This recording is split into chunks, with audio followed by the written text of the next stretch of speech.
Have you ever looked up at the ceiling at 2 a.m., wondering how did my life end up here? When everything you planned seems to be unraveling, career, love, purpose, and you start to wonder if you're the problem, if you're just not strong enough, if maybe, somehow, the universe skipped over you when it handed out peace. If you've ever felt that you're not alone, what if I told you this breaking point might be a beginning? What if everything that's falling apart is actually falling into place? In this journey, you're not here to be fixed. You're here to be found. And through the stories you'll hear in this series, maybe just maybe you'll start to see your own pain through a new lens, not as a punishment, but as a path. A path toward healing, toward freedom, and toward remembering who you truly are. So if this speaks to you, if your heart whispered yes while listening, seedling, subscribe to the channel, because together we're going to walk out of the darkness and into the light. Part 1. The breaking point. The desert air was still, heavy with silence. Even the red cliffs of Sedona, glowing in the last light of sunset, seemed to hold their breath. Daniel Nguyen sat motionless on the edge of a jagged overlook, legs drawn in, shoulders hunched, not from the cold but from something far deeper. The slow, invisible collapse of his life. Just 2 weeks ago, Daniel had been a rising star at a San Francisco tech startup, the kind of guy who quoted productivity hacks and tracked his habits in color-coded spreadsheets. He had a girlfriend he thought he'd marry, a downtown apartment, a path, and then like a breath of wind, everything changed. The layoffs came first, unannounced, brutal, half the company gone in a day. And Daniel, despite all his late nights and extra effort, was just another casualty. That same night, his girlfriend Sophia told him she needed space. Not a conversation, not a pause, just a disappearance. Her toothbrush gone.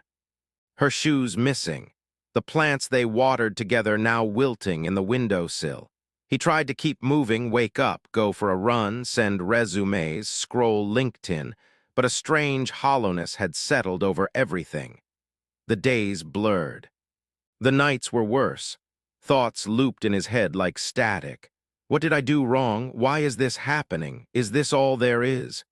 It was on the 5th sleepless night that something inside him cracked, not like a break, more like a release. He booked a one-way ticket to Arizona. No plan, just the instinct to get away. Now here he was, on a weathered trail in Sedona, watching the sky dim into purple. He hadn't spoken to anyone all day.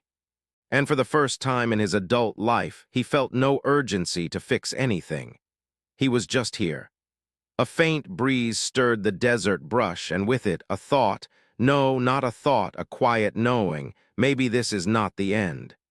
Maybe this is the unraveling before the awakening. Daniel didn't plan to stay long in Sedona, but the small Airbnb he found, an off-grid adobe home on the edge of town, felt oddly comforting. There were no smart TVs, no Wi-Fi, no noise. Just a simple porch, a hammock, and a collection of spiritual books left behind by previous guests. Each evening he walked. Not to go anywhere, just to feel the rhythm of his feet. And it was on the 3rd evening, while rounding a bend at dusk, that he met her. An older woman with a warm, earth-toned shawl and a flickering lantern in hand, walking slowly on the trail as if the sunset itself were a friend she didn't want to leave. Evening, she said, her voice steady and gentle. Daniel nodded politely. He wasn't in the mood to talk, but the woman stopped and looked at him, not intrusively, but like she saw him. You carry a storm in your chest, she said softly, as if describing the weather. But storms are how the sky learns to breathe. He blinked. What? She smiled and handed him a folded piece of paper. You might need this more than I do. Without another word, she continued walking, lantern swinging lightly at her side. Daniel opened the paper. It read, "You are not being punished. You are being shown. You are not lost. You are being rerouted. You are not breaking down. You are breaking open." His throat tightened. Something in those words hit a place no one had touched in years. That night Daniel couldn't sleep, but it wasn't the old insomnia, it was different. His mind was still, but his heart was awake. He pulled a dusty journal from his suitcase, when he hadn't opened since college, and wrote for hours. Not with clarity, not with answers, but with honesty. He wrote, "I don't know who I am without my job or my relationship." But maybe that's the point.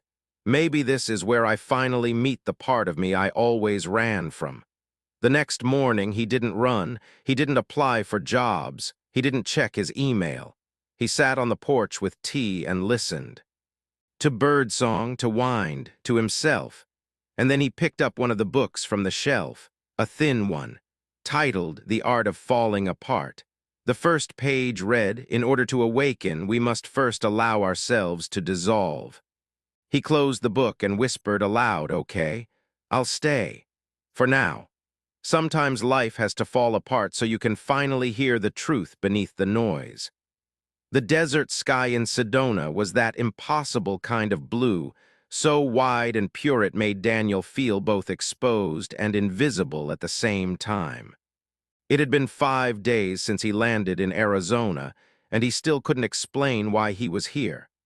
No plan, no itinerary, just a one-way flight and the numbing exhaustion of someone whose life had quietly collapsed beneath the surface. 2 weeks ago, Daniel Nguyen had what most would call a promising life. At 34, he was a lead engineer at a rising tech company in San Francisco. His calendar was booked weeks in advance. His Apple Watch reminded him to hydrate, meditate, and hit 10,000 steps. He had a girlfriend, Sophia, a photographer with a tender laugh and an endless appetite for adventure. They had matching toothbrushes, plans to adopt a dog, and even a shared Pinterest board called Future Nest. But the universe had its own calendar. First came the layoffs. Sudden, cold, no time for goodbyes, no severance. Just a Friday morning email and a system lockout. The same day, Sophia sat across from him at their shared dining table and said words he didn't fully understand until days later. "I love you, but I need to figure out who I am without us." She was gone before sunset, her favorite boots missing, her scent still clinging to the pillow. Daniel didn't cry, he didn't yell, he didn't even speak. Instead, he defaulted to what he always did. He tried to fix it. He updated his resume, made a list of headhunters, drafted LinkedIn messages, cleaned the apartment like someone expecting guests. But no one came. Not the job offers, not the texts, not even his appetite. The silence was louder than grief. It wasn't just loss, it was disorientation. It was waking up in a life that no longer fit and realizing you didn't know who you were outside of what you had built. So on a sleepless Tuesday night, when his chest ached and the city lights looked too sharp to bear, he searched quiet places to reset and booked the first open cabin he found, in Sedona. The drive from the Phoenix airport was quiet. No music, just the rhythm of tires and the ticking of his thoughts. He arrived just before dusk to a one-bedroom adobe rental tucked into Red Rock country, surrounded by trails and silence. No neighbors, no reception, no distractions. The host had left a handwritten note on the counter. "Rest is sacred here. Breathe deeply, leave your shoes and your burdens at the door." Daniel tried to laugh, tried to feel the absurdity of it all, but all he felt was tired. That night he lay in bed staring at the ceiling, listening to the echo of his own breath. He missed noise, he missed purpose, he missed knowing what came next. But as the days passed, something began to shift, not in any dramatic, cinematic way. No thunderclap, no mystical vision, just a gentle loosening. A soft unraveling of everything he thought he had to hold together. On his third night, just before sunset, Daniel followed a winding trail behind the cabin that led to a panoramic ridge. The view stretched for miles, Burnt orange cliffs, scattered pine, sky painted with lavender and gold. As he rounded a bend, he noticed her, an older woman walking slowly with a lantern in hand. She wore a shawl the color of clay, and her pace was unhurried, as if she had nowhere to be but exactly where she was. He gave a polite nod as he passed, but she stopped. "You carry a storm in your chest," she said gently, looking at him not with pity but with recognition. "But storms, my dear, are how the sky learns to breathe." He blinked, unsure if he had heard her right. "What?" She smiled, pulled a small folded paper from her coat, and offered it without explanation. "You might need this more than I do." Before he could respond, she turned and disappeared into the shadows. Daniel stood there for a moment, the wind brushing his face like a quiet hush. He unfolded the paper. "You are not being punished. You are being shown. You are not lost. You are being rerouted. You are not breaking down. You are breaking open." He didn't know why, but the words undid something in him. He felt a sting behind his eyes, the kind that comes not from pain, but from recognition. He tucked the paper into his jacket pocket, sat on a nearby rock, and just watched the sky. The next morning, Daniel did something unusual. He didn't check his phone. He didn't open his laptop. He didn't even make a to-do list. Instead, he boiled water for tea, sat on the porch, and simply listened. To the birds, to the wind, to the creaking of the wooden railing beneath him. He noticed how the morning light painted the canyon walls, how the steam rose and swirled from his cup like a slow dance, how his heartbeat, once erratic, had begun to settle. He picked up a book from the dusty shelf inside. The Art of Falling Apart. The title made him smirk. Page 1 read, "In order to awaken, we must first allow ourselves to dissolve." Something about that line didn't depress him. It gave him permission to stop pretending, to stop clinging, to stop running from the ache that had chased him since childhood. That afternoon, he found his old journal. The leather cover cracked with time, and for the first time in years, he wrote, "I feel like I'm floating between who I was and who I might become.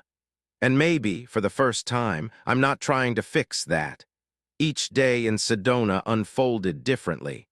Some mornings he felt clear, almost grateful. Other days he still struggled to get out of bed, but something was different now. He wasn't fighting it, he was witnessing it. He cooked slow meals, took long walks without destination, sat beneath stars and let the vastness humble him. One night he returned to the ridge and sat in silence for hours, hoping to see the lantern woman again. She never came, but he didn't mind. Her words had already lit something inside. And slowly, like petals opening to sun, Daniel began to realize he wasn't broken. He was becoming. His job didn't define his worth. His relationship hadn't been his only source of love. His pain wasn't proof that he had failed. It was proof that he was human. When the final morning arrived, Daniel didn't feel ready to go back, but he also didn't feel desperate to stay. He had found something in the stillness that no city skyline had ever offered: himself. Before leaving, he folded the paper the woman had given him and tucked it between the pages of The Art of Falling Apart. A gift for the next lost soul. He scribbled a note for the Airbnb guest book. "This place didn't give me answers. It gave me the silence I needed to hear my own." As he drove away, the cliffs faded in the rearview mirror, but the quiet, it came with him. Maybe you're listening to this and your own life feels like it's falling apart. Maybe you, like Daniel, feel like everything you counted on has vanished, and you're standing in the wreckage of what used to be. But here's a gentle truth. What breaks you down may also be what breaks you open. You are not being punished. You are being prepared. Sometimes it's in the stillness after the storm that we finally hear the voice that's been whispering inside us all along.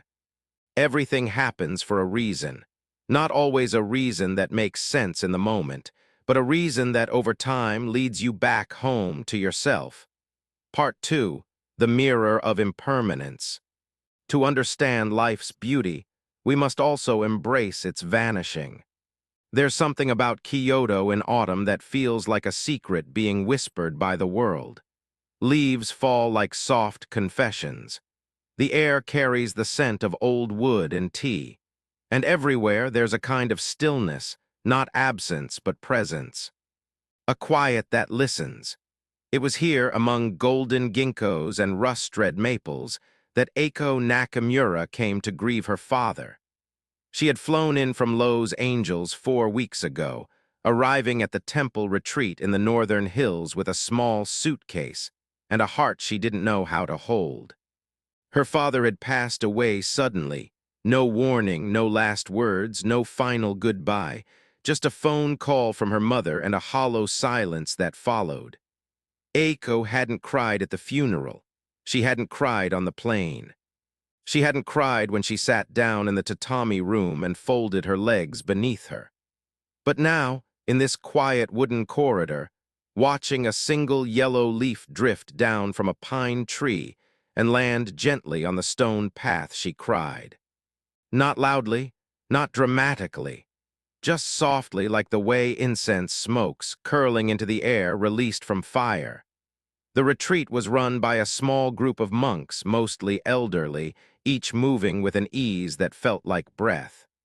They said little, they asked even less, but their silence held something sacred.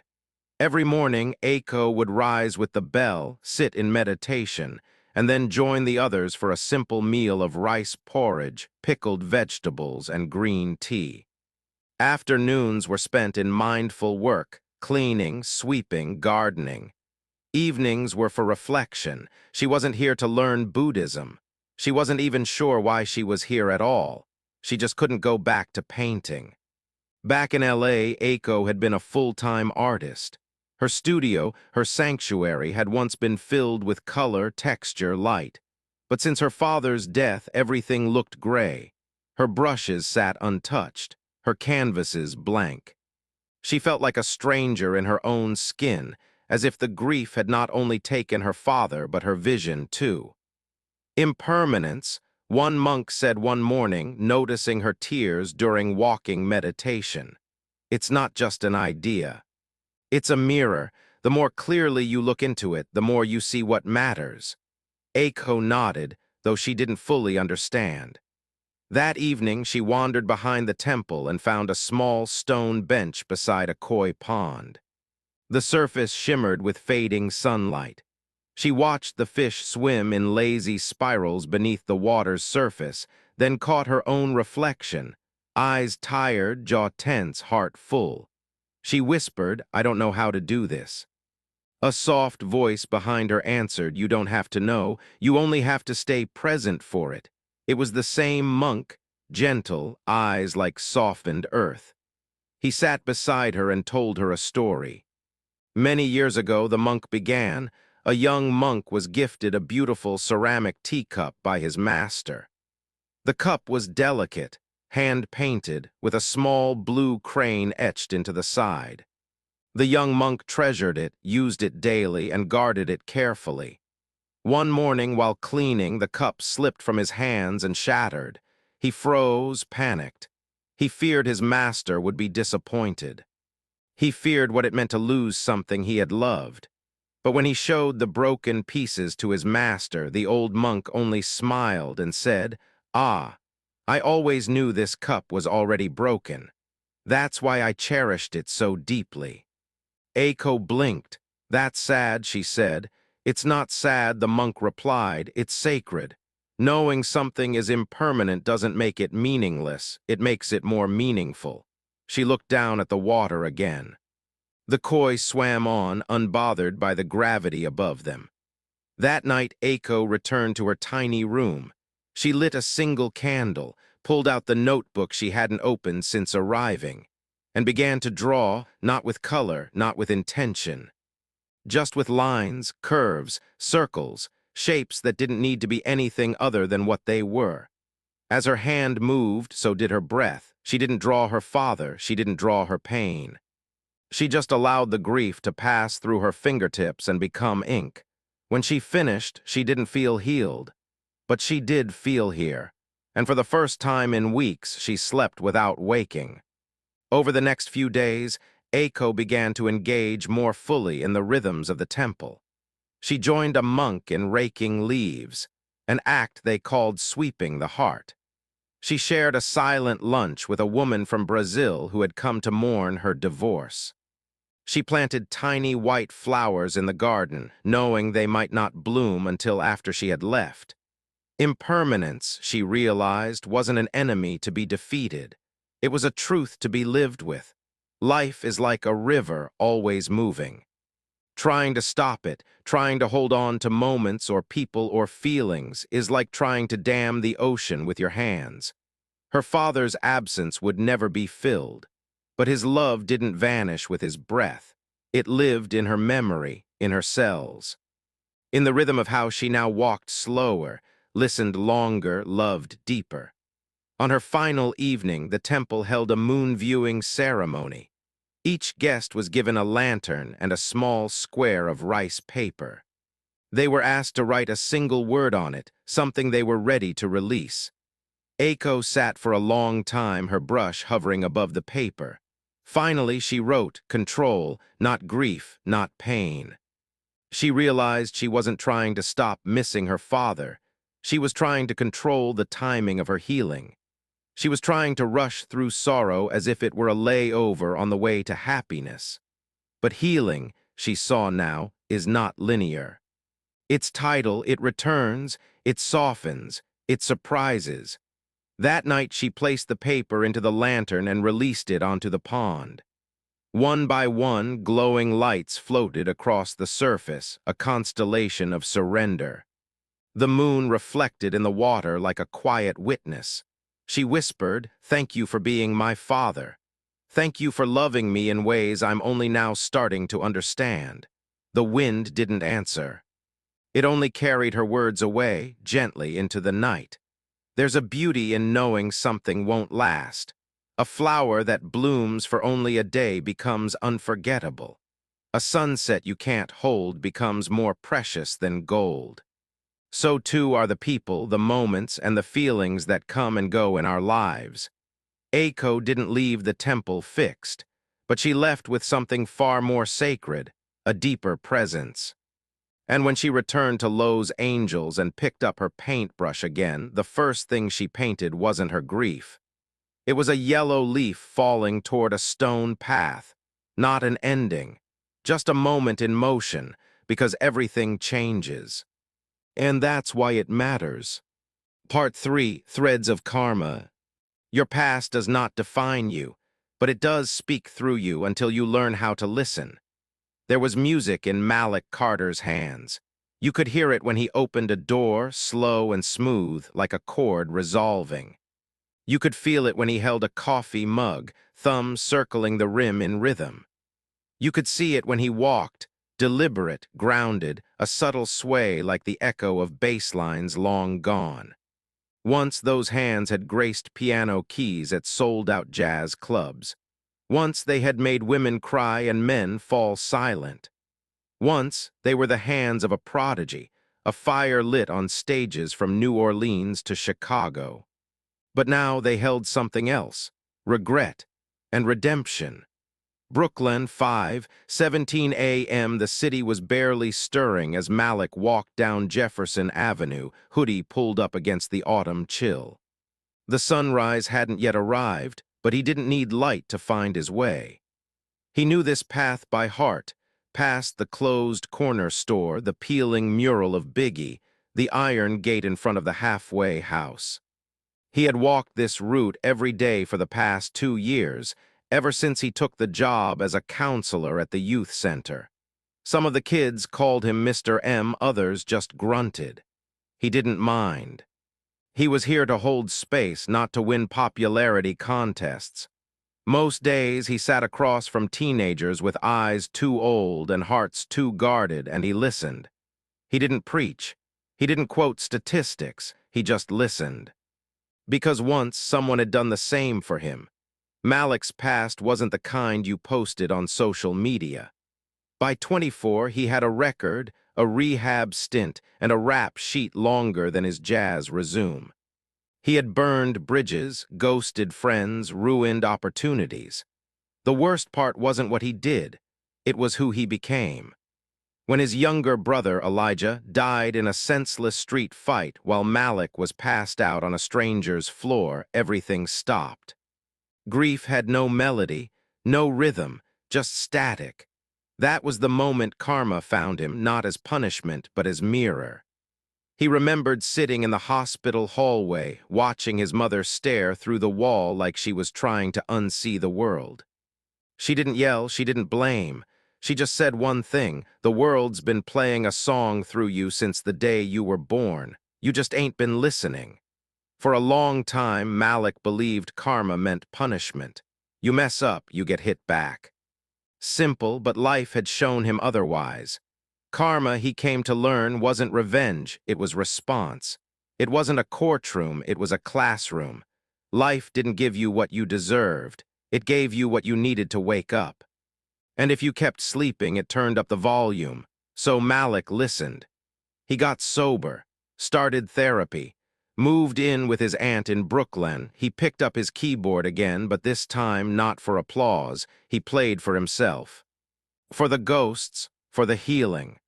And when the opportunity came to work with inner-city youth, kids who were teetering on the edge of the same cliff he had once fallen from, he didn't hesitate.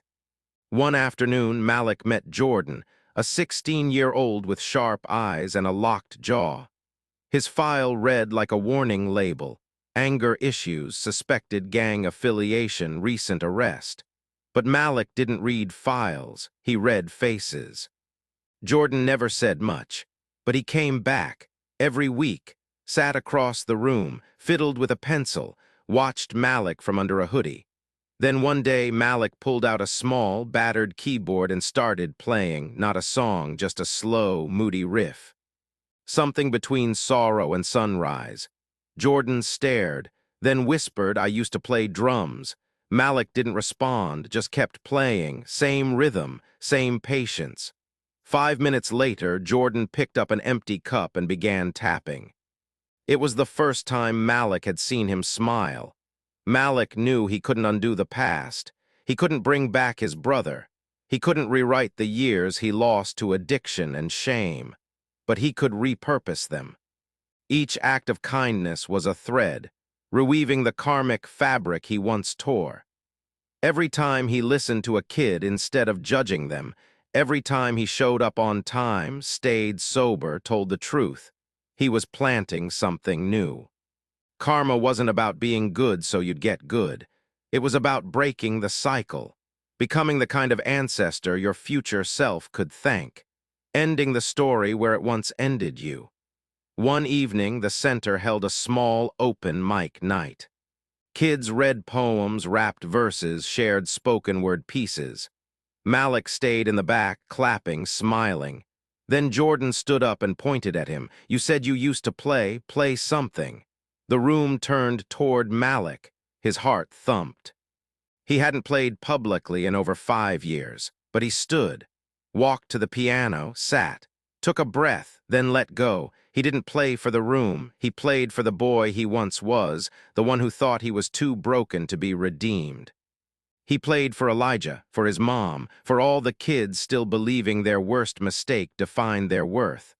The notes rose, swelled, broke, healed. When it ended, no one clapped right away. They just sat in it. The silence, the truth. Then Jordan whispered that felt like church. Karma isn't fate. It's a conversation between your choices and your consequences. It's the garden you grow, not just the fruit you eat, but the seeds you plant for others. Malik didn't erase his past, but he reauthored it. He learned that the pain he caused and the pain he felt weren't the end of his story. They were just chapters. And when he finally stopped running, when he started listening to the music within him, he realized every scar had taught him how to reach someone else's pain. Because karma doesn't want revenge. It wants transformation. And when you begin to live with intention, integrity, and compassion, the past stops chasing you and starts singing through you. Part 4. The gift of being present. Sometimes the greatest miracle is simply this, being where your feet are. Elena Morales hadn't taken a real breath in 5 years. Oh, of course she breathed. She ran marathons, did HIIT workouts, and could hold a plank for over 4 minutes. But breathing, that slow, steady, nourishing kind of breath, the one that tells your nervous system you're safe now, you can soften, that had long been exiled from her body.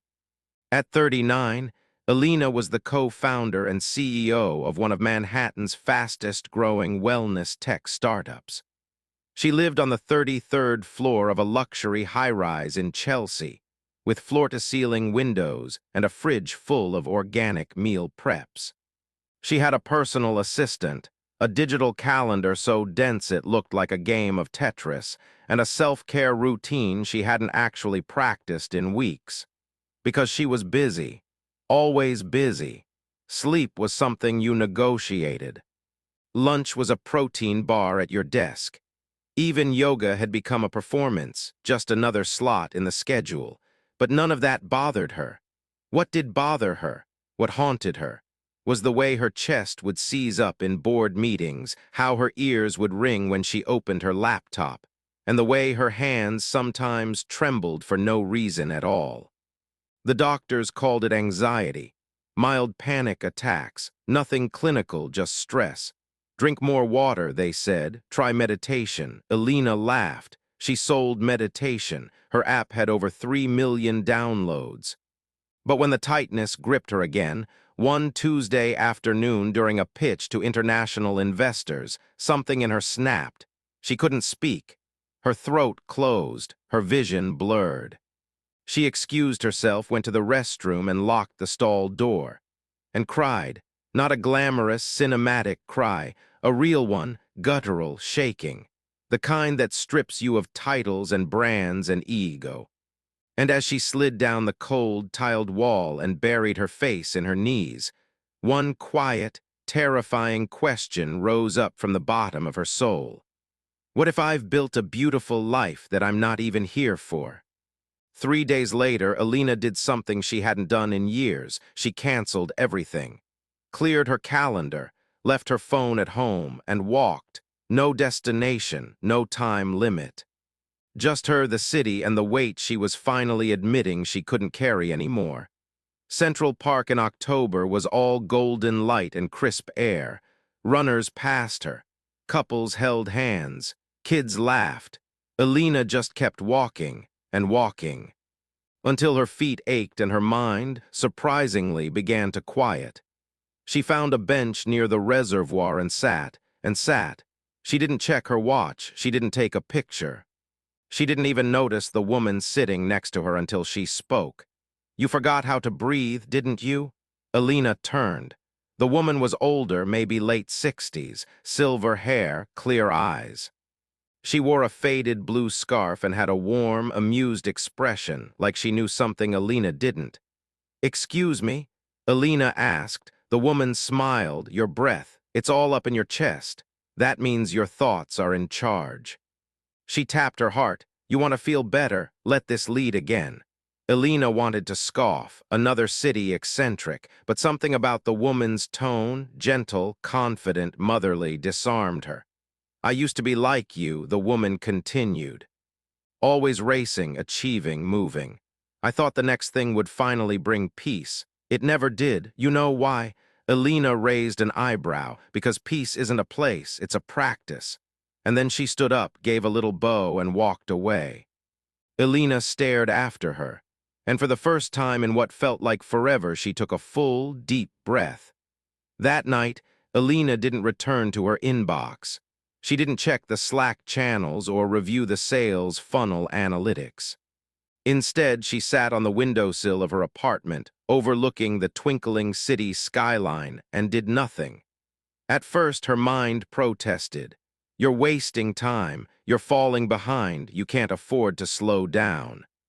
But she watched those thoughts the way one watches traffic pass, No need to chase them, no need to stop them. Just notice, just breathe.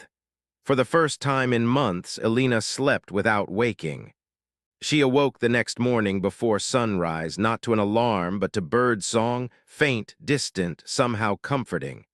She made herself a cup of tea without multitasking. No phone, no podcast. Just the warmth of the mug in her hands and the rising steam catching the light. She whispered aloud, "Is this what it's like to just be?" It felt foreign, exposed, but also kind of beautiful. After breakfast, instead of heading straight to her laptop, she returned to the park. Same bench, same reservoir. She hoped to see the old woman again, but the bench was empty. Still, Elena sat. And that's when she saw the small, folded piece of paper on the seat. It wasn't there yesterday. She picked it up. Written in simple black ink were the words, "Presence is where the healing begins. The body remembers what the mind forgets. Be here now." There was no name, no explanation, just the gift of a message, left exactly when she needed it. In the days that followed, Elena began to tune into her body like it was a trusted friend she had neglected for years. She noticed how her shoulders tensed during video calls, how her breath shortened when her inbox crossed 100 unread emails, how her chest clenched when she read news headlines, or when her mother left another guilt-laced voicemail. Instead of pushing through, she paused, closed her eyes, breathed. Sometimes she cried, sometimes she smiled, but always she returned to presence. She began writing small notes to herself and taping them around her apartment. This moment is enough. Pause before reacting. The breath is home. One morning, she deleted 23 meditation tracks from her app's archive, tracks filled with hollow cliches and forced optimism. She replaced them with simple recordings of silence, nature, and soft breathing. To her surprise, user engagement increased. It turns out people didn't want more noise. They wanted space. 2 weeks later, Elena did something radical. She signed up for a 3-day silent retreat in the Catskills. No Wi-Fi, no phones, no speaking, just trees, meals, breath, stillness. The first day was unbearable. Every itch, every ache, every sound became a distraction. Her mind screamed for stimulation. By dinner, she nearly quit, but something held her. And on the second day, as she sat beneath a massive oak tree and watched a single beam of sunlight dance on a dewdrop, she felt something shift. It wasn't dramatic, just a moment of complete, undivided attention. And in that moment, she didn't feel broken. She didn't feel behind. She felt whole for no reason, just because she was there. Elena returned from the retreat feeling lighter, but also strangely raw. Presence, she learned, wasn't always peaceful. It brought things to the surface, old wounds, buried shame, forgotten dreams. And with no distractions to hide behind, she had no choice but to face them. She sat on the edge of her bed one night, staring at a framed photo of her and her father from years ago. He had passed suddenly when she was 22, right before she launched her first business. She hadn't let herself grieve. She went straight back to work, saying he'd want me to succeed. But now, sitting in the quiet, she could finally admit she had been chasing success to make him proud because she never let herself say goodbye. Tears spilled freely. No resistance this time, not because she was weak, because she was present. Life didn't change overnight. Her startup still demanded her attention, her board still expected growth. Investors still pushed for expansion, but Elena changed. She stopped multitasking in meetings. She held space for silence before answering. She asked her team, what would this project look like if we didn't rush it? Some people raised eyebrows, some resisted, but others softened. Productivity didn't drop. In fact, some said they felt more focused, more connected, less burned out. Elena introduced new features to the app, 5-minute 6 stillness sessions, no instructions, just space, just breath. Users began sending emails. I cried during stillness too. That silence reminded me of my father. I realized I don't hate my life, I just haven't been in it. Something was happening. Alina wasn't just building a brand anymore. She was building sanctuary. On the first snowy morning in December, Alina returned to the same bench by the reservoir. She had written a letter, one she never intended to send. It was to herself. To the version of her who had forgotten how to feel, how to breathe, how to rest. She folded the letter, placed it under the bench, and whispered for whoever needs it next. She sat in stillness for a long time, the snowfall soft against her coat, the city humming far away. She was no longer racing, no longer proving. She was here. Presence is not the absence of pain. It is the fullness of life. It is the sacred space where healing begins, not by force, but by attention. Alina did not escape her stress. She befriended it. She did not abandon ambition. She simply stopped making it her god. In the end, the greatest gift she found was not peace. It was presence, because when you truly arrive in your life, you discover that nothing else was ever missing.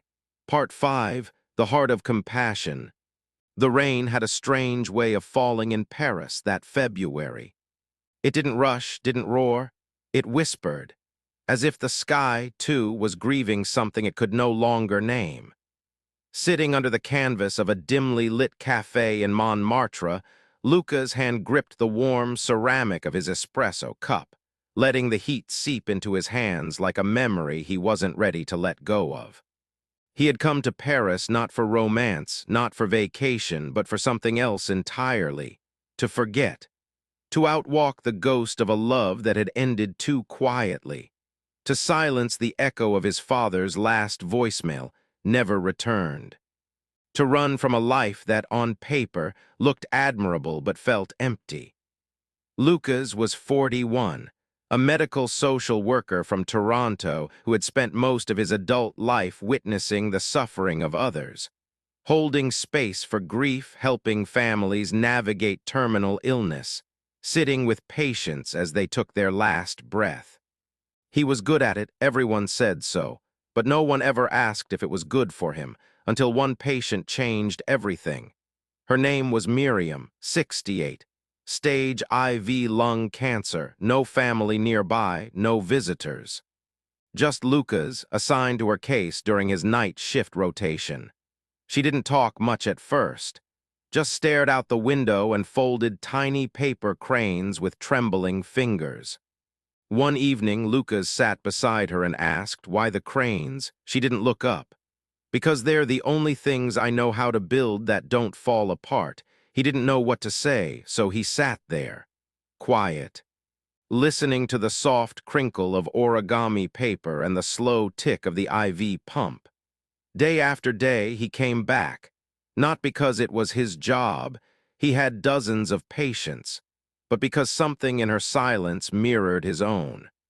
One night, during a rare thunderstorm, she looked at him and said, "I hope you're not spending your life trying to heal everyone else, because no one ever stopped long enough to heal you." It hit him like a piano dropped from a rooftop. He opened his mouth to answer, but she gently shook her head. "Don't explain, just be here," and so he was. When she passed, she left him a single white paper crane on the windowsill, no note, no words. Just folded proof that sometimes presence is the answer. It had been 6 months since her death, and Lucas still carried that paper crane in his coat pocket like a secret prayer. But something inside him had fractured after that. He couldn't sit with patients the same way. He couldn't listen to their sorrow without absorbing it into his own marrow. One morning, he stood at the hospital elevator and felt his chest tighten. Too many stories, too much pain, too little space to breathe. He requested a 6-month leave. No objections. His supervisor hugged him, said, "You've earned this." So Lucas flew to Paris, not to fall in love, not to find himself, but to see if he could feel again. After spending weeks wandering the rain-washed streets of Paris, and sitting in forgotten cafes where time seemed to slow, Lucas found himself drawn to a small community center in the Marais. It was a building with faded brick, stained glass windows depicting saints and common folk alike, and a warm, lantern-lit foyer. There, people gathered to share stories, art, and sometimes simply silent company. On a chilly March evening, while the city's lights flickered against the damp pavement, Lucas attended a story night at the center. Participants were invited to share a memory, a mistake, a triumph, or a heartbreak, something raw and honest. He sat near the back, listening to voices echo with quiet vulnerability. When it was his turn, his own voice trembled as he began. I once believed I was meant to fix everyone's broken pieces, even if it meant losing my own. As he spoke about his past struggles, his time with Miriam, and the tender pain that haunted him, a hush fell over the room. In that moment, Lucas wasn't the reserved social worker with a painful past.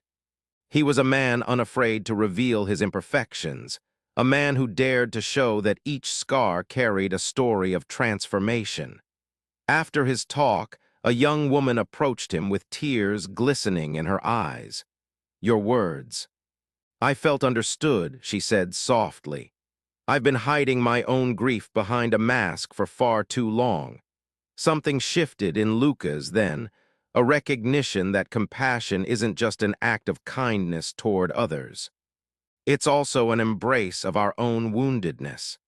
In sharing his vulnerability, he had lit a spark of hope in another's darkness, and that realization resonated deeply within him. In the weeks following that story night, Lucas began to collect small tokens from his interactions. A faded photograph from a patient's bedside, a handwritten note from a troubled teen he'd counseled, a pressed flower tucked between pages of an old journal. To him, each token was like a patch sewn onto a vast quilt of shared human experience. He created a small corner in his modest Paris apartment, a shelf adorned with these mementos, each telling its own story of pain, resilience, and ultimately compassion. There was an old vinyl record of a jazz standard that reminded him of long-forgotten nights with his brother Elijah. A simple, delicate origami crane from Miriam's final days. A postcard from a grateful family who had found solace in his gentle guidance. Each piece had its place, and together they whispered a profound truth. Every moment, every encounter, every heartbreak and joy was interconnected. The quilt was not merely an archive of sorrow, but a vibrant tapestry depicting the beauty of being human, where every thread, woven with intention, contributed to the whole. Some nights, Lucas would sit before the quilt, tracing the edges of each token with his fingertips and let his mind wander. He would remember Miriam's quiet smile, the look in that young woman's eyes at story night, the sound of soft jazz filling a long-forgotten club. And in those recollections, he began to understand that compassion was not something to be given away. It was something to be nurtured within. One brisk morning, Lucas took a train from Paris to the outskirts of Lyon, drawn by an invitation from an old friend who ran a community center along the banks of the Seine River. The center was known for its river of stories, where locals would gather, sit by the flowing water, and reflect on life's ongoing journey. On the riverbank, with the gentle murmur of water over stones, Lucas met an elderly man named Henry. Henry had lived by the river for decades. His face was etched by years of sunshine and sorrow in equal measure. Over cups of strong black coffee, Henry spoke about the river as if it were an old companion. "You see, my friend," Henry said, eyes twinkling as he gestured toward the water, "the river never fights its course. It doesn't lament the obstacles, rocks, fallen logs, or debris. It finds a way around them, sometimes altering its path ever so slightly, but it always moves forward. That is the essence of life. For Lucas, Henry's words resonated like a long-forgotten refrain. Here, in the simplest flow of nature, was a lesson on compassion and resilience. To accept that obstacles are not failures but prompts to adapt, to learn, to change the course if necessary, all while continuing to move forward. He began to see his own journey mirrored in the river. Every hardship he'd encountered, each error, each moment of deep regret, was like a stone obstructing the flow. But instead of halting his course, these challenges had gently nudged him into a new direction. Compassion, he realized, was the art of letting go, of trusting in life's inherent wisdom to guide us through even the roughest currents. In the evenings by the river, with the sky painted in hues of twilight and the water shimmering like liquid silver, Lucas found solace. He sat, sometimes alone, sometimes with a few kindred spirits, and listened to the murmuring flow. In each ripple, he heard the promise that every experience, every lost piece of his past, was a necessary thread in the tapestry of his becoming. A few months later, returning to Paris on a crisp summer day, Lucas encountered an unexpected invitation. A non-profit organization dedicated to urban regeneration was looking for someone with his empathy and insight to lead a new initiative. A community garden in a neglected neighborhood in the 11th arrondissement. On the first day of the project, Lucas stepped into a vacant lot that was littered with broken glass, weeds, and remnants of old advertisements. The space was a canvas of potential waiting to be reborn. As he knelt and began clearing the debris, his hands deep in the earth, he found something curious. A small, rusted tin box, half buried beneath a layer of soil. Inside, wrapped in a faded cloth, was a letter dated back to 1963. The letter spoke of hope, of a family that had dreamed of transforming a barren plot into a sanctuary of blossoms and community. For a long moment, Lucas held the letter close. He felt the weight of generations, the dreams and the struggles, imbued in every word. This tiny box, a relic from another time, was a reminder that every heart, every life contains the seeds of something beautiful. Over the coming weeks, as the garden began to take shape under the collective effort of local residents, Lucas observed small miracles. Neighbors who had barely spoken before started sharing recipes and stories. Children laughed as they helped plant seeds, their tiny fingers dusted with fresh earth. And amid it all, Lucas found himself offering guidance, but also learning from the quiet wisdom of others. Each sprout, every budding leaf, was an affirmation that renewal was possible, that even the most desolate places could bloom when nurtured with compassion.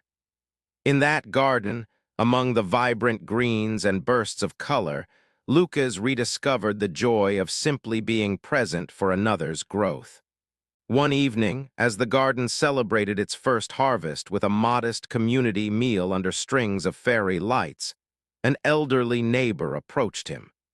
"You see," she said, gently patting his arm, "when we care for each other, every loss and every hardship becomes the soil where new life begins." Lucas smiled, his heart swelling with gratitude and recognition.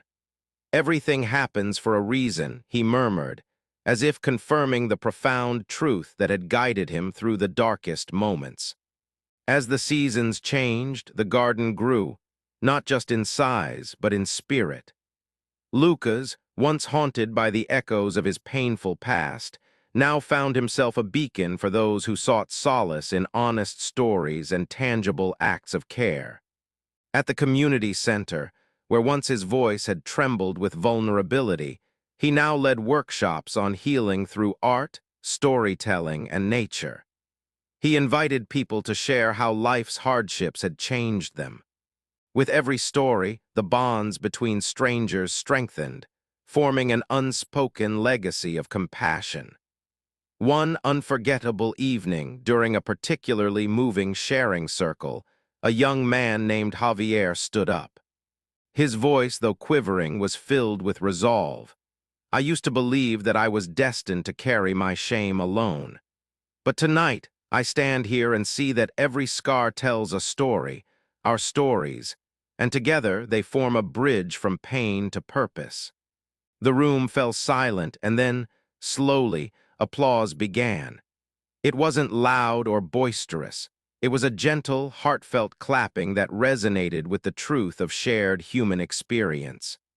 Lucas realized that his journey, his struggles, and all the fragments of his past had converged to create something infinitely more beautiful, a legacy of compassion that was meant to ripple through countless lives. In that moment, every painful memory, every act of regret, every tear shed in solitude found a purpose in the light of collective healing. He made a silent vow to continue nurturing that legacy, to honor every lesson learned and every heart touched along the way. And in doing so, he became both a student and a teacher, an ever-evolving tapestry of human connection. It isn't always easy to see why certain things happen. Lucas often reflected on the strands of karma that had led him to this very moment, each thread a reminder that nothing was wasted, that every heartbreak and every joy carried a secret purpose. Late at night, when the city's hum had softened into a murmur, he would sit by his window, staring at the dark sky punctuated by glittering stars. Everything happens for a reason, he would whisper not as a cliché, but as a mantra, a call to pay attention to the unseen threads that hold us together. In those quiet hours, memories of Miriam's gentle smile, of the fragile paper crane from Aiko's story, and of the indelible mark left by every life he had encountered, wove together like constellations. They formed a map that guided him not only through his own pain, but also lit a pathway for others who struggled in silence. He began recording short video messages, sharing snippets of his journey, urging those who felt lost to see that even in the most desolate moments, compassion could become a lifeline. "Your story is not over," he'd say softly into the camera, "it's just beginning." And every tear, every setback is the universe teaching you how to love yourself a little more. These messages, shared online, began to resonate with a growing community. Strangers from distant lands wrote back, their words imbued with gratitude for the courage to face their own stories.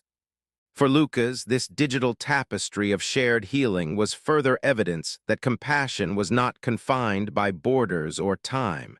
It was a universal language.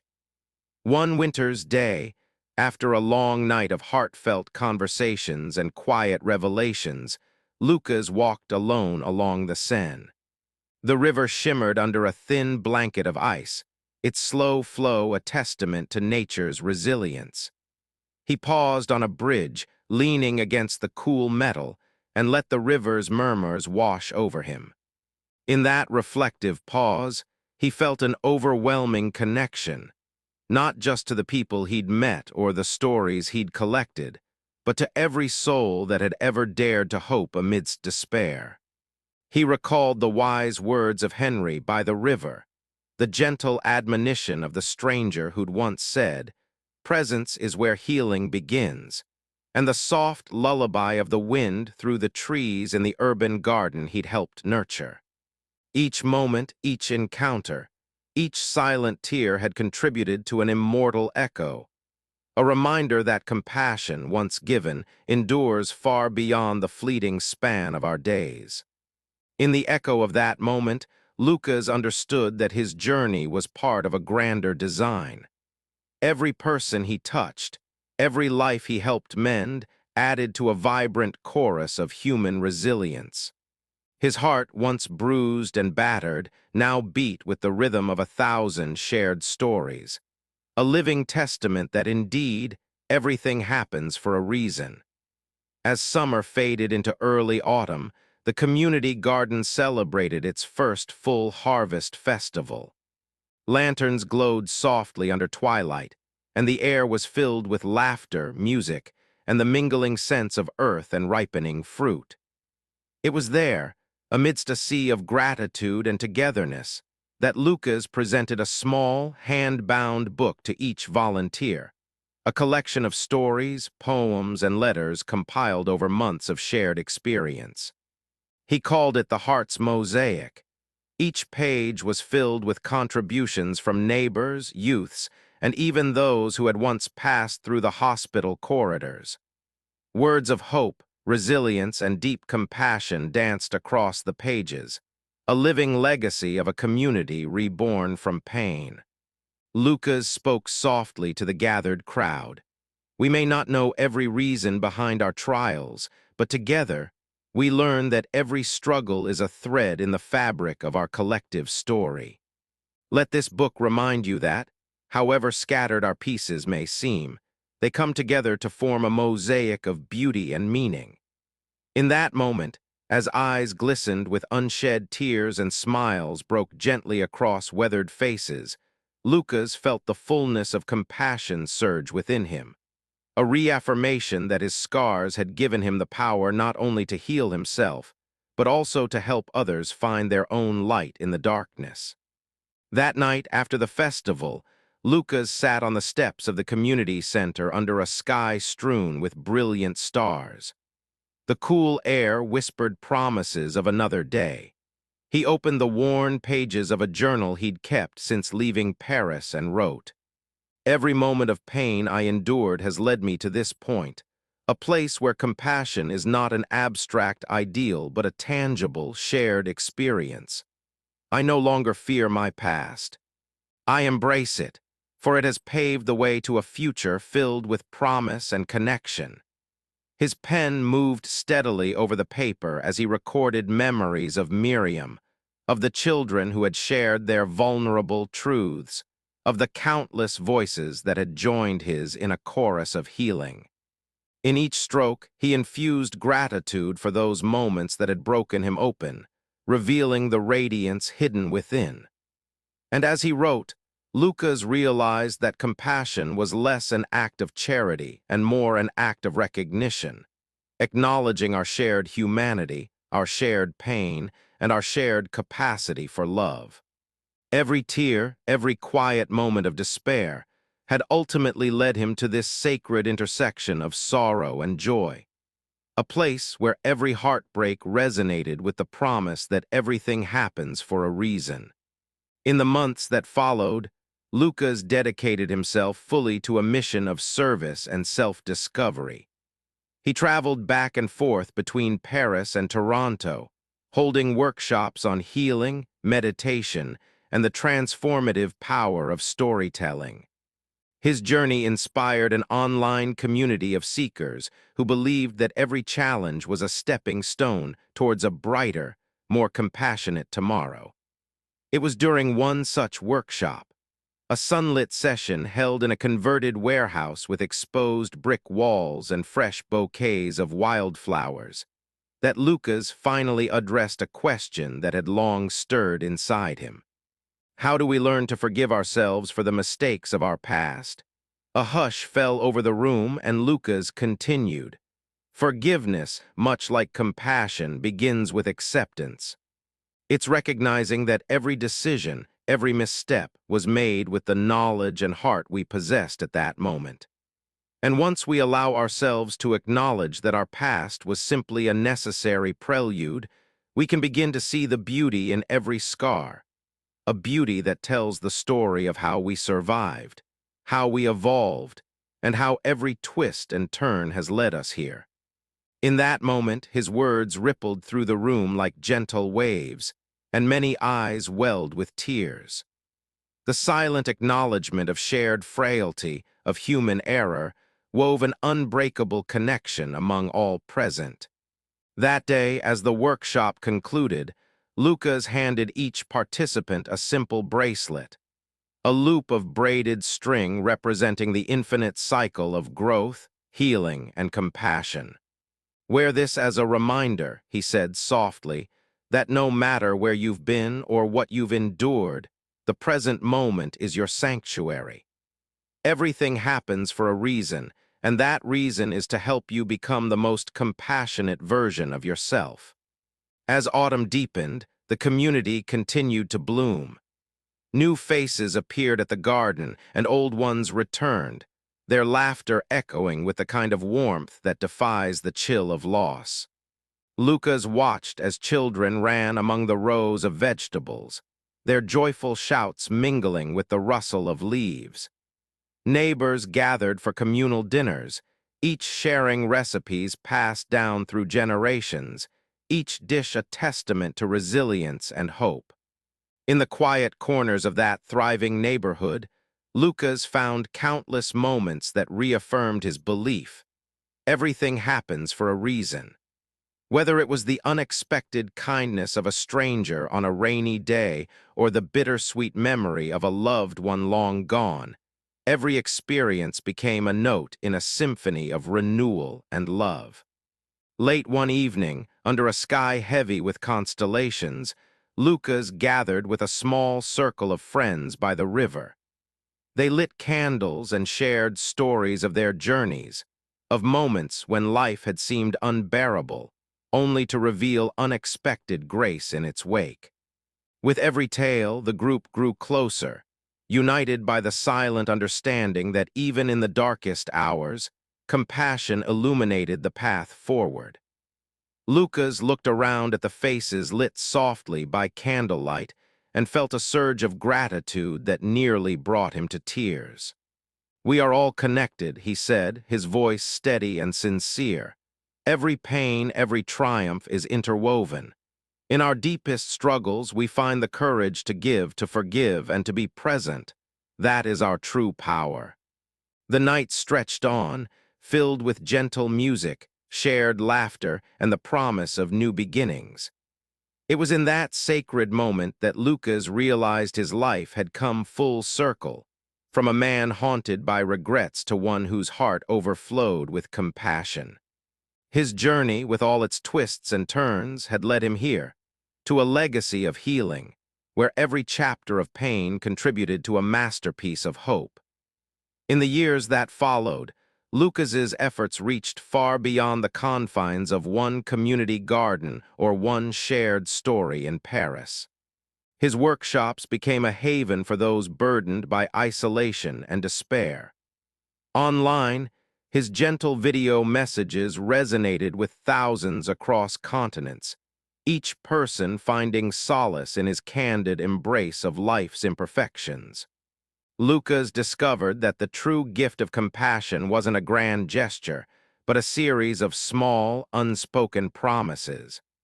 A promise to listen when someone needed to share, to hold space for silent grief, and to believe that even the most broken pieces could be reassembled into something beautiful. Every act of kindness, no matter how minute, wove an intricate network of support, a web that, in its quiet persistence, transformed lives. He often reflected on Miriam's final words and the memory of that fragile paper crane.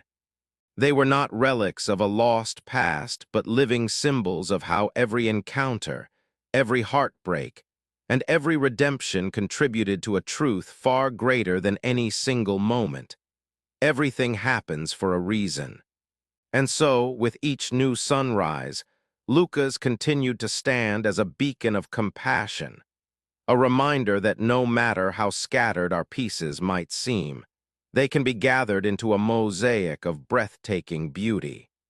On a crisp spring afternoon, a decade after he had first set out on his journey, Lucas returned to Paris, not as a weary traveler, but as a celebrated mentor of a thriving global community dedicated to healing.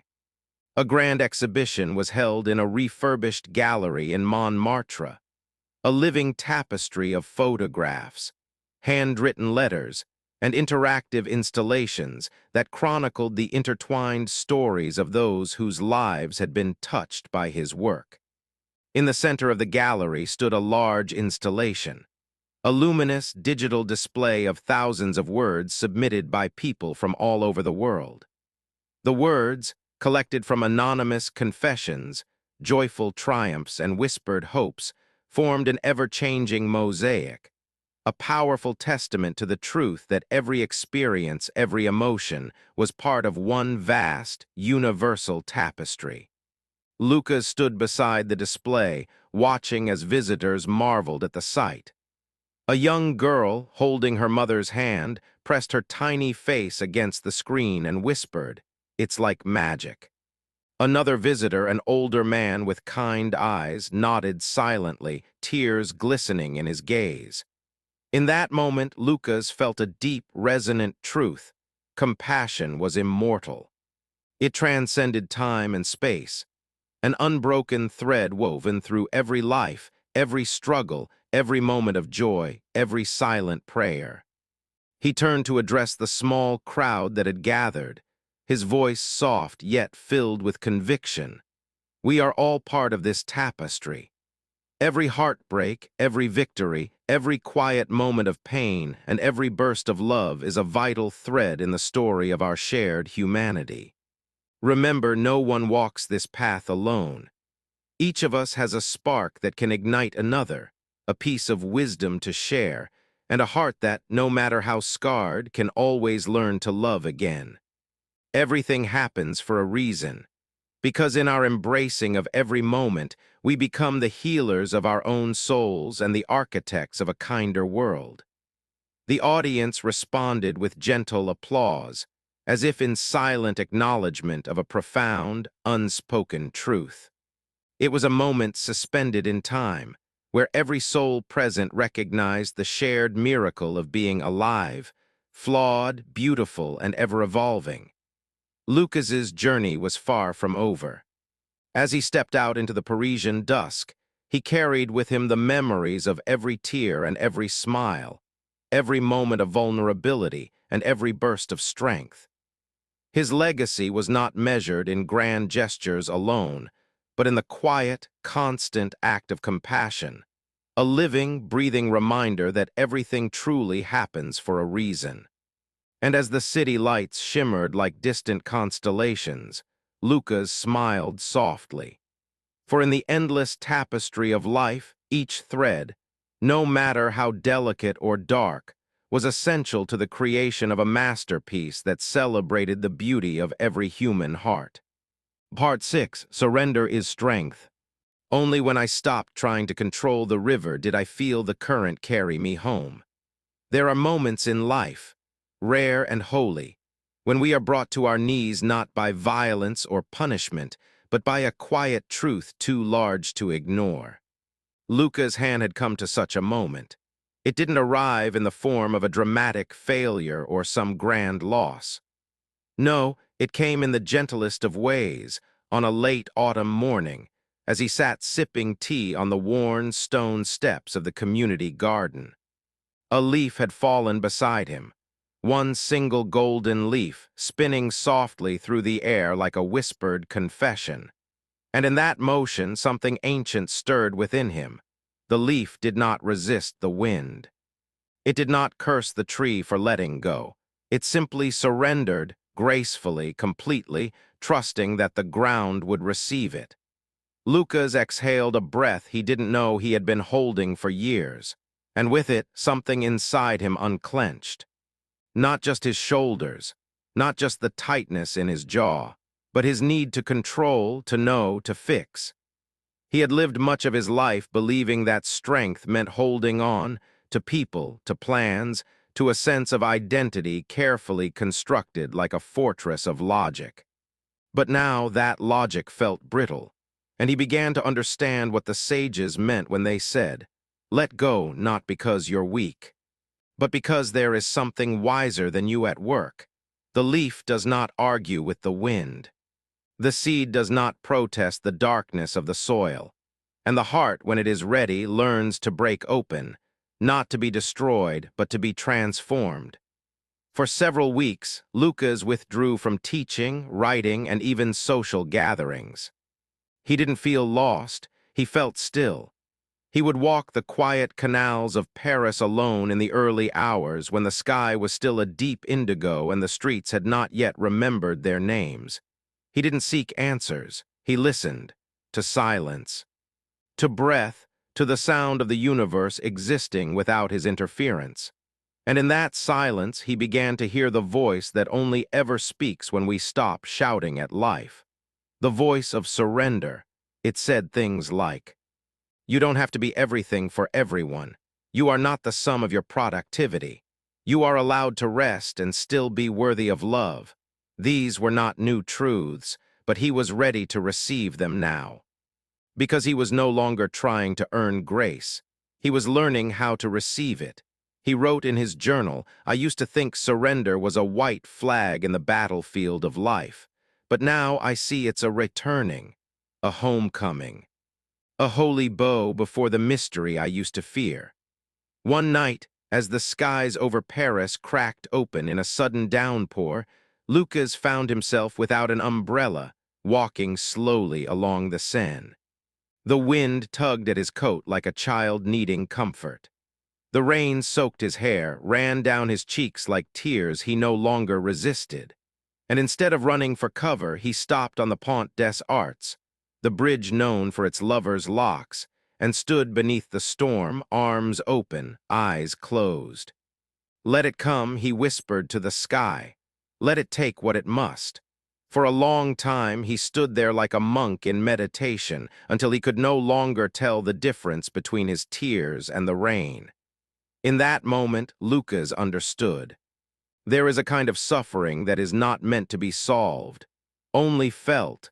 There is a kind of pain that is not a punishment but an invitation to soften. To surrender does not mean to collapse. It means to trust that the pain has purpose. It means to stop demanding that life explain itself, and instead ask, "What is this here to teach me?" When the storm eased, Lucas looked around. The streets glistened. The air was cleaner, the silence was deeper, and so was he. In the weeks that followed, Lucas began a practice he had avoided most of his life.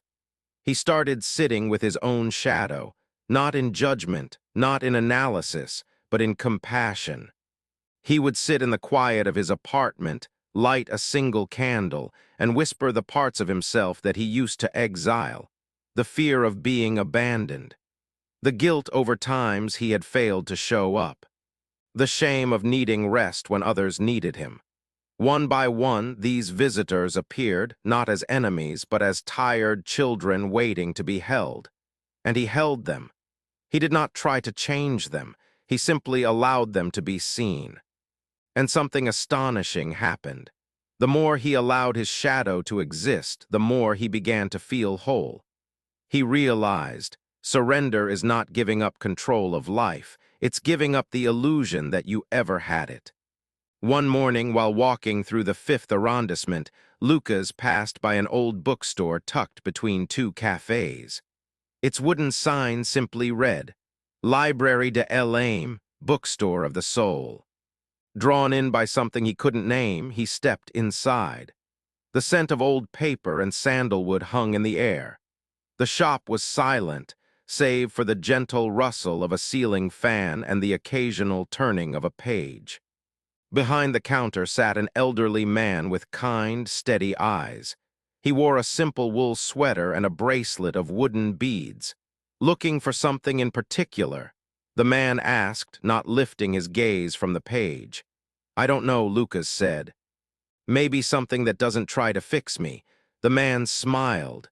"Then perhaps you're ready for a book that reads you." He rose and disappeared into the back. Moments later, he returned with a thin volume, unmarked, its cover a soft parchment brown. Inside were short reflections, each no longer than a paragraph. No author, no title. One passage read, "You cannot control the wind, but you can bow to it, and in bowing, you find your balance." Lucas closed the book and felt his breath catch. It wasn't a revelation, it was a recognition. He purchased the book and asked the man who wrote this. The old man looked up, eyes twinkling. "Everyone who's ever let go." Back at home, Lucas began practicing something he called compassionate detachment. It wasn't apathy. It wasn't resignation. It was a deep acknowledgement that he could love people and life itself without needing to possess the outcomes. He began to let go of the need to be understood by everyone, the compulsion to constantly be productive, the subtle expectation that healing should look like a straight line. Instead, he surrendered to the now, to the gentle unpredictability of each breath, to the truth that sometimes closure is not found in answers, but in the peace of unanswered questions. He wrote on a slip of paper and placed it on his nightstand. I surrender not because I've failed, but because I'm finally brave enough to trust. And for the first time in a long while, he slept through the night. There was one day that stood out not for its beauty, but for its chaos. Lucas woke late, missed a train, spilled coffee on his journal, showed up to a speaking engagement only to find it had been rescheduled. By noon, the day had seemingly unraveled. He sat on a bench near the Jardin des Plantes, frustrated and slightly amused. "So this is what surrender feels like?" he whispered, chuckling under his breath. But then something happened. A little boy wandered over, chasing a paper airplane. His mother followed, apologizing. Lucas smiled and handed the boy his folded journal page to use as a new plane. The boy's eyes lit up. He launched the makeshift plane and cheered. His mother, a painter from Lisbon, sat and talked with Lucas for over an hour about art, grief, and rediscovering joy after loss. When they finally parted ways, Lucas thought, "If the day had gone according to plan, I would have missed this."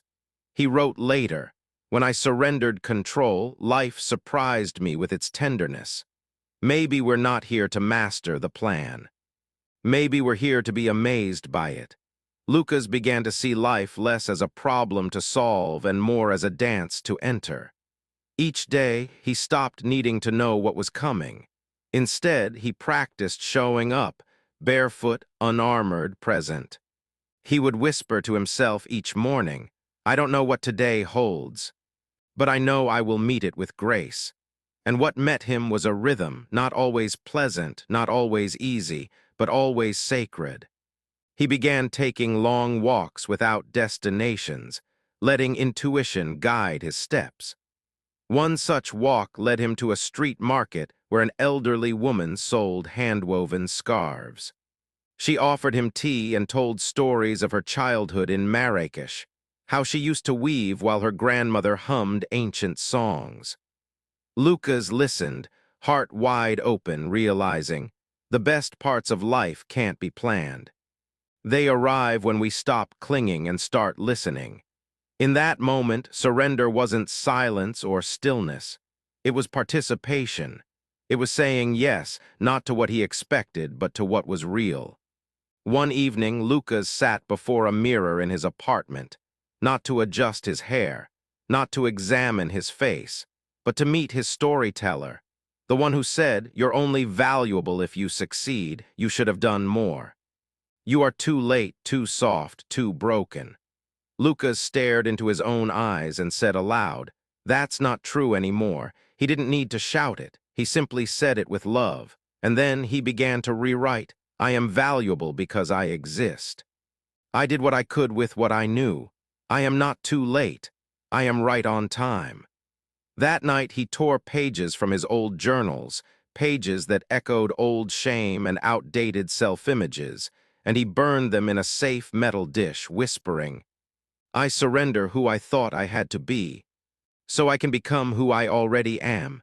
The flames flickered like small freedoms, and when the fire was out, he felt lighter. Not because his story was gone, but because it no longer controlled him. Surrender, Lucas found, was not always epic. It was often quiet.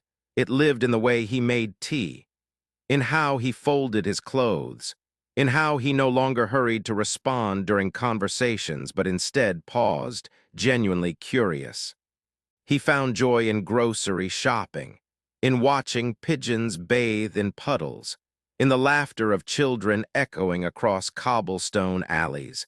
The ordinary became luminous. He no longer waited for mountaintop moments. He bowed to the holiness of a soft morning light, to the miracle of warm bread, to the gift of another breath. And he realized surrender isn't a dramatic act. It's the gentle exhale of a soul finally at peace with what is. Lucas began to write love letters again, not to a person, but to the unknown, to that invisible presence that had carried him, shaped him, broken, and blessed him. One letter read, "Dear Mystery, thank you for the closed doors, for the friendships that faded, for the job I didn't get, for the illness that slowed me down, for the failure that made me humble, for the heartbreak that cracked me open. I didn't understand you then, but now I bow not in defeat, in reverence, because everything you did was to bring me here." He folded the letter and placed it beneath a candle. And with that act, he didn't just surrender, he celebrated. There was a moment, quiet and holy, when Lucas asked himself, "If I let go of everything, what remains?" He sat in stillness. No thoughts, no plans, just presence. And in that stillness, he heard it, love, not romantic love, not dramatic fireworks love, but the simple, unwavering love of being alive, of belonging to the world without needing to prove a single thing. It was like a soft light inside his chest, no longer flickering but steady. That was what remained when he let go. That was enough. It was a rainy Sunday afternoon when Lucas returned to the small cafe where he had once sat heartbroken under gray skies. This time, he wasn't there to escape. He sat by the same window, now fogged by steam from a fresh cup of herbal tea. His journal rested beside him, pages no longer filled with desperate questions but quiet observations. Gratitudes, moments. Across from him, his reflection in the glass looked older, perhaps, softer, but also somehow truer. He reached into his coat pocket and pulled out the little paper crane Miriam had given him so long ago. Its edges were worn, the folds imperfect, but it had survived the journey just as he had. He placed it gently on the table and whispered thank you, not just to her, to everything, to the storms, to the silence, to the sorrow, because all of it, every detour, delay, and disappointment had led him here. Lucas didn't return to his old life. He returned to a new one. He declined the promotion. He sold his apartment. He started working part-time, offering grief counseling through local community centers. He began teaching again, but this time not about how to heal fast or optimize mindset. He taught people how to breathe, how to cry, how to sit with themselves in the dark without needing to fix anything. His sessions filled quickly, not because he had answers, but because he didn't pretend to. He simply held space. And in doing so, he watched others begin to surrender. One woman said after a long silence in his workshop, "I thought I had to be strong, but maybe letting go is the strongest thing I've ever done." Lucas smiled. Yes, because what breaks you open often sets you free. A year later, Lucas visited Kyoto, Japan during cherry blossom season. He sat beside a slow-moving river, petals falling like blessings on its surface. An old Zen monk joined him on the bench. They exchanged nods, no words. After a long time, the monk said, "The river flows not because it forces, but because it allows." Lucas closed his eyes. That was it. That was the whole teaching. The river surrenders to gravity, to bends, to obstacles, to time, and in doing so it becomes unstoppable. He placed his palm over his chest and felt the steady rhythm of his heart, not racing, not reaching, just flowing. If Lucas could speak to the version of you who is still gripping, still resisting, still afraid to loosen your hands, he might say this: you don't have to let go all at once. Just loosen, a little at a time. Breathe where you used to hold your breath. Sit where you used to run. Soften where you used to fight. And trust, Trust that life is not here to punish you. It's here to teach you how to receive what's already yours. To surrender is not to lose. It is to remember that you were never alone in the first place, that the ground beneath you has always held you, that the breath you fight for was always yours, and that the love you sought outside was waiting in your chest the entire time. Because surrender is not the end of your story. It's the moment you finally become free enough to live it. Part 7. Together we rise. Sometimes healing begins the moment someone else looks at your brokenness and says, "Me too." Paris in springtime feels like a city in love with its own rebirth. The cafes swell with people. The streets bloom with color. Even the air seems softer, as if the whole world is exhaling in unison. Lucas didn't expect to meet anyone that morning. He had only stopped by Café Bellamy to escape a sudden drizzle. The rain came fast, gentle but persistent, and he ducked under the awning with his journal in hand and his thoughts scattered like petals on pavement. He ordered a coffee, sat by the window. That's when she walked in. Elena Morales, still carrying the calm she had earned through fire. No makeup, hair tied back, eyes like someone who had once known chaos and chosen not to let it win. Lucas noticed her not because of beauty, but because of something quieter. Something like familiarity, not in her face, but in her energy. She looked like someone who had knelt in the dirt of her own life and grown something beautiful there. She noticed him too. Maybe it was the paper crane in his pocket. Maybe it was the look in his eyes, open, unhurried. Whatever it was, she paused near his table, then smiled. "Is that seat taken?" Lucas shook his head gently. "No, but you might be asked for a story if you stay," she grinned. "Only if you go first." They didn't talk about the weather. They talked about grief. About the kind of loneliness that sneaks into your bones even when you're surrounded by people. About burnouts disguised as ambition. About the unbearable pressure to keep it together. They talked about silence, not the awkward kind, but the sacred kind. The kind that says you don't have to explain yourself here. At some point, Lucas said softly, "I used to think healing would come from finally getting answers." "And now?" Elena asked. He looked out the window where the rain had softened to mist. "Now I think healing comes from being seen while you're still in the questions." She nodded. "Yeah, that." They weren't falling in love. They were falling into understanding, which, in its own way, is rarer. The rain cleared by afternoon, leaving behind puddles that reflected the sky like stained glass. Lucas and Elena walked along the riverbank near Isle St. Louis, neither of them in a hurry. It was the kind of pace you take when the destination is presence itself. They found an empty bench beneath a chestnut tree. The breeze carried the scent of wet bark and earth. Paris shimmered around them like a painting just beginning to dry. So Elena asked, "What's the story behind the crane?" Lucas smiled, pulled it from his pocket, and handed it to her. It belonged to a woman named Miriam. She died in hospice care a year ago. I think she was the first person who saw me before I knew how to see myself. Elena held the delicate folds in her fingers, reverent. "That's beautiful. What about you?" he asked.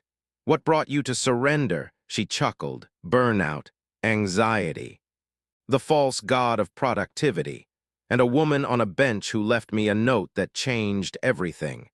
She recited it by heart. Presence is where the healing begins. The body remembers what the mind forgets. Be here now.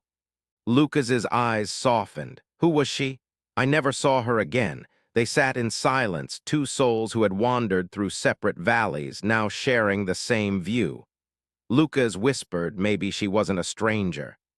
Maybe she was a version of you from the future leaving breadcrumbs. Elena laughed, but her eyes glistened. Or maybe we all do that for each other without knowing. Over the weeks that followed, they met often. Never out of obligation, only invitation. They explored Paris like two people who had nothing to prove and everything to feel. Lucas showed Alina the bookstore where the nameless monk gave him the untitled book. Alina brought Lucas to the bench where she'd found the note. They shared music, quiet breakfasts, books that had shaped them. Not once did they talk about the future. They were too busy being in the now. And slowly they began to see. They weren't saving each other. They were simply walking each other home. One night, as they sat under a canopy of stars at Parc des Buttes Chaumont, Alina said, "You know what I've realized?" "What?" "That I don't want someone to carry my pain for me. I just want someone who won't run from it when I bring it to the table." Lucas reached across the blanket and took her hand. "I won't run." She didn't cry. But something in her exhaled that hadn't breathed in years.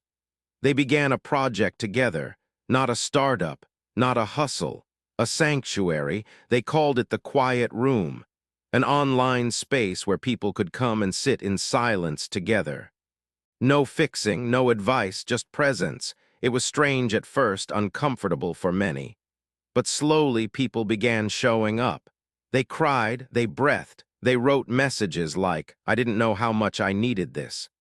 Thank you for letting me be seen without needing to speak. I've never felt so safe doing nothing." Lucas and Alina didn't brand it aggressively. They let it grow like a garden, one seed of presence at a time. 1 year after their first meeting, Lucas returned to Canada for 1 month. His mother was sick, his brother overwhelmed. Alina encouraged him to go not as a test, but as a trust. They texted little, called even less. But the connection never strained. He journaled every night by the lake where he had spent summers as a child. And one evening, looking out across the water, he wrote, "Sometimes the people who change your life don't arrive to complete you. They arrive to reflect you, to remind you that you were never too much or too late. You were just becoming." He smiled and booked his return flight. Back in Paris, Lucas found Alina waiting for him at the bookstore. She held a small package wrapped in linen. "For you," she said. Inside was a handmade journal. The cover read, "What we learned when we let go." The first page had only 2 words, "We rose." He looked up. She wasn't crying, neither was he. But the air between them buzzed like a prayer. They didn't say, "I love you," not because it wasn't true, but because sometimes the soul speaks louder without words. They still had days of doubt, days when fear knocked, when grief returned, when silence stretched longer than comfort allowed. But now they knew they didn't have to rise alone. Healing isn't always found in solitude. Sometimes it's found in shared breath, in soft glances across a quiet room, in the knowing nod of someone who's seen your wounds and stayed. They didn't complete each other. They walked beside each other. And that was enough. So if you find yourself today, broken, tired, unsure if you'll ever feel whole again, let this chapter whisper to you. You don't need to rise like a hero. You just need to rise like a human, slowly, softly, with someone nearby who says you don't have to do this alone, because in the end, we rise higher when we rise together. Part 8. The journey was always home. At the end of all our searching, we don't arrive at something new. We finally return to what was quietly waiting within us all along. Sometimes, the most powerful words are the ones we write but never send. One soft morning in late spring, Lucas sat at the same cafe where he had first met Alina. The light spilled through the windows like forgiveness. The streets hummed with quiet motion. He opened a fresh page in his journal and began writing a letter, not to a person, but to a version of himself long gone. He wrote, "Dear me, I know you tried. I know you carried more than your share and still believed it wasn't enough. I know you didn't know how to rest without guilt, how to grieve without shame, or how to ask for help without feeling like a burden. I'm sorry no one taught you, but you're here now, and I'm proud of you. You walked through fire not to become someone else, but to become yourself again. You didn't fail. You were simply remembering, welcome home.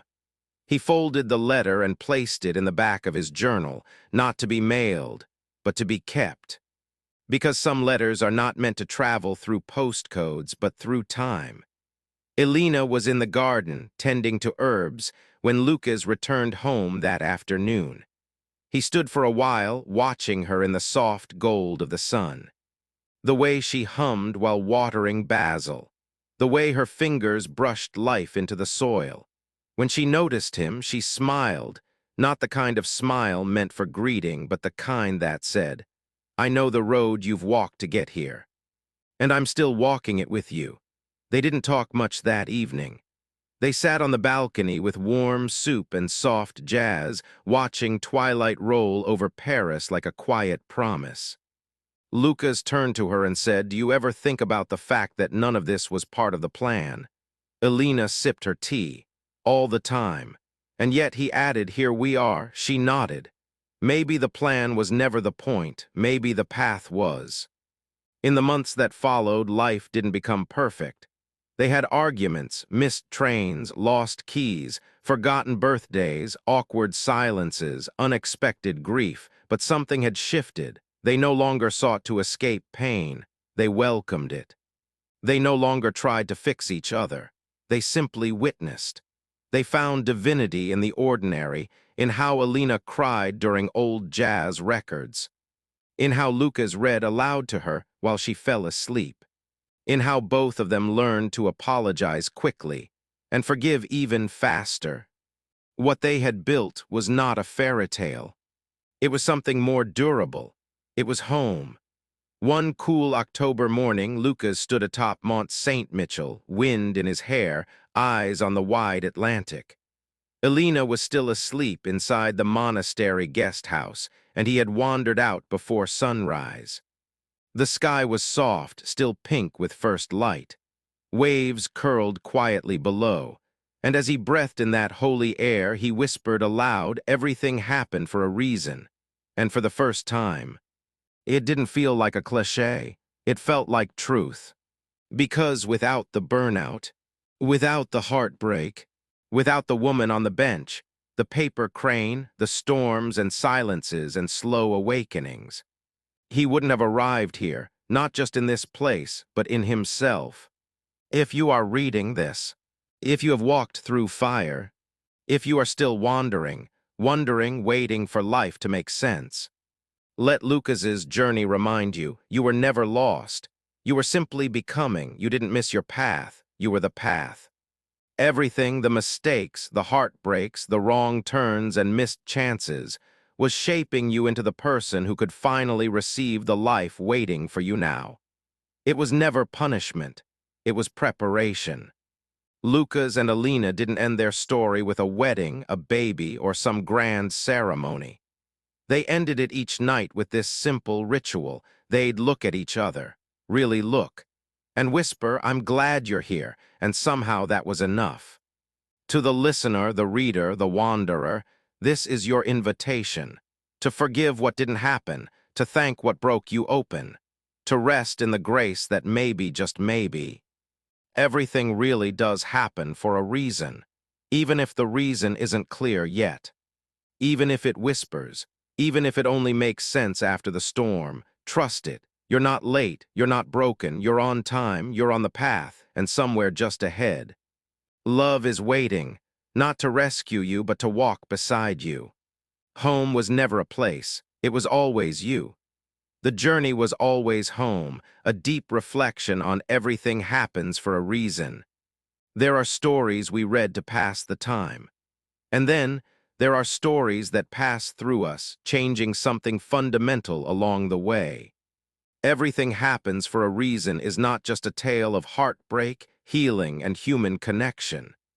It is a mirror held gently to our own pain, a hand extended toward our loneliness, a lantern for those still walking through the dark. This is the story of Lucas Hahn, a successful man who was slowly unraveling behind the polished veneer of his life. His achievements were impeccable, his routines precise, his image unflawed. And yet beneath it all was a storm he could no longer outrun. When his relationship shattered, when work became a blur, when his mind grew louder than the world around him, Lucas collapsed into silence. But that was where his real story began, not in triumph, in surrender, the descent, when life no longer makes sense. Lucas's downward spiral wasn't dramatic, it was quiet. The kind of ache that creeps in when no one is watching. The kind of soul tiredness that even sleep cannot fix. Like so many of us, he had been taught to keep going, to produce, to perform, to be fine, but eventually even the strongest facade fractures. Through a forced sabbatical, Lucas found himself in Paris, a city that offered not answers but slowness. He began to walk, to breathe, to sit in cafes and watch people live, noticing small things. The curve of a ceramic cup, the way strangers smiled at their dogs, the music of the rain against windows. And in that stillness, his pain finally had space to speak. He wasn't dying, he was shedding. The healing. Through people, pain, and presence. Lucas's transformation wasn't linear, it was deeply human. He met Miriam, a dying woman who radiated peace. From her, he learned that surrender doesn't mean giving up, it means allowing what is. Her paper crane, gifted to him before her death, became his totem of softness, a reminder that fragility can hold immense strength. He spent months alone, not lonely, but finally learning how to be with himself. He burned old journals, he cried on park benches, he forgave versions of himself he no longer needed. He stopped needing to have it all figured out. And then life, like a quiet miracle, brought Elena. Their meeting was not grand. There were no violins or fireworks. There was instead recognition. Two people who had walked through their own valleys now seeing the sacred reflection of themselves in each other.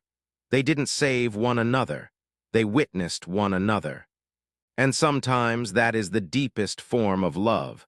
Together they created the quiet room, a space for others to simply exist. No pressure, no performance, just presence.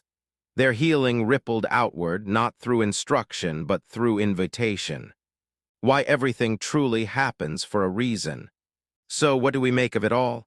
What was the point? Why tell this story? Because we are all Lucas in some way. We've all been told to tough it out, to keep it together, to smile when we feel like screaming. We've all loved and lost. We've all feared we missed our moment. We've all carried pain in silence, waiting for someone, anyone to see it and stay. And the truth is this, everything does happen for a reason, not because life is fair. Not because fate is kind, but because everything shapes us if we let it. The heartbreak, the detour, the failure, the silence, the unanswered prayer. It wasn't meaningless, it was preparation. Preparation for the version of you who is softer, kinder, more alive.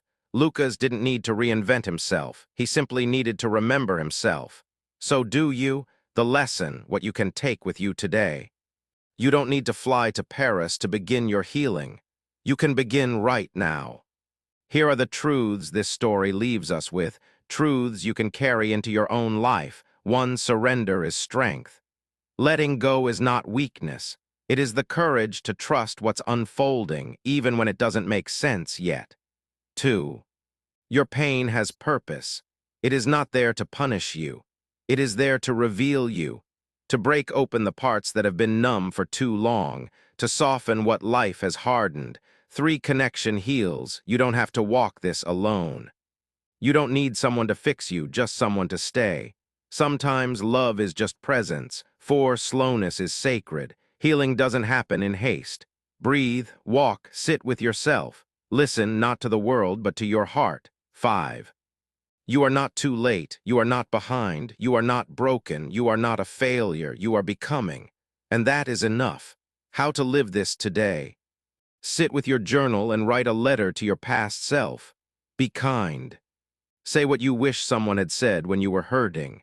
Take a walk without your phone. Notice 5 beautiful, quiet things. Call someone not to fix them, but to say, I'm here, I see you. Cry unapologetically. Your tears are not weakness. They are release. Breathe, trust, soften, and remember. Healing is not something you arrive at. It is something you practice. Every moment you choose compassion over control. You are healing. Every time you stay present instead of escaping. You are healing every time you whisper, I don't know, but I'm listening. You are healing. You made it this far, so what now? If this story touched something in you, if it made you feel less alone, if you saw pieces of yourself in Lucas or Alina, don't let it end here. Let this be a beginning. Subscribe to this channel. Not just to support the creator, but to support yourself. Because this isn't just a story, it's a community. It's a movement toward softness, toward truth, toward healing that doesn't require perfection.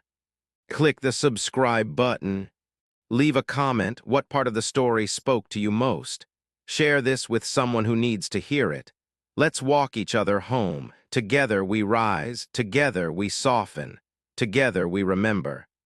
Everything happens for a reason, and sometimes the reason is to bring you back to yourself.